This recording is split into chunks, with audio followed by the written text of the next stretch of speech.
city of Chicago, one cold, dark night, a blizzard was a-setting in. A little boy was a-selling newspapers on the corner as the people were passing by, trying to hurry home to their warm homes, where they'd be in and out of the cold. And the little boy was so cold, and he wasn't selling very many papers. He walked up to a policeman and he said, "Mister, you wouldn't happen to know where a poor boy could find a warm place to sleep tonight, do you?" He said, "You see, I live in a box up around the corner there down the alley. Gets awful cold in there of the night. Sure would be nice to have a warm place to stay." The policeman looked down at the little boy and he said, "You go down the street to that big white house down yonder and you knock on the door. When they come to the door, you just say, 'John 3:16, and they'll let you in." So he did. He walked up the steps to the door and he knocked on the door, and a lady come to the door and he looked up and said, "John 3:16. And the lady said, "Come on in, son." She took him in and she set him down in a split-bottom rocker in front of a great big old fireplace. And then she went off. He sat there for a while and he thought to himself, "John 3:16. I don't understand it, but it sure does make a cold boy warm."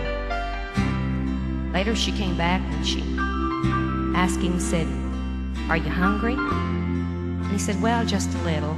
I haven't eaten in a couple of days, and I guess I could stand a little bit of food." So she took him into the kitchen and set him down to a table just full of nice food. He ate until he couldn't stand anymore. Then he thought to himself again, "John 3:16.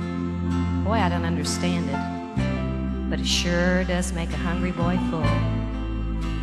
She took him off upstairs to a bathroom, a big old bathtub filled with warm water, and he sat there and he soaked for a while, and as he soaked he thought to himself, my, John 3:16. I don't understand it, but it sure does make a dirty boy clean. You know, I've not had a bath, I guess, in my whole life. The only bath I ever had was when I stood in front of the big old fire hydrant and they flushed him out. She came in and she got him and she took him in and tucked him into a big old feather bed and pulled the covers up around his neck and kissed him goodnight and turned out the lights.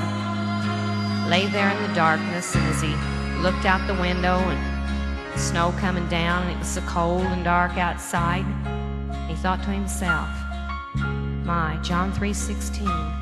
I don't understand it, but it sure does make a tired boy rested. The next morning she come back up and took him back downstairs again to that same big table full of food. After he ate, she took him back into that same big old split-bottom rocker in front of the fireplace. And she took a big old Bible and she sat down in front of him.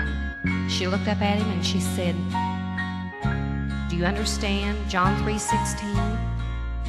He said, "No, ma'am, I don't. The first time I ever heard it was last night when the policeman told me to use it." So she opened the Bible to John 3:16 and she began to explain to him Jesus. Right there in front of that big old fireplace, he gave his heart and his life to Jesus. And he sat there and thought, my, John 3:16.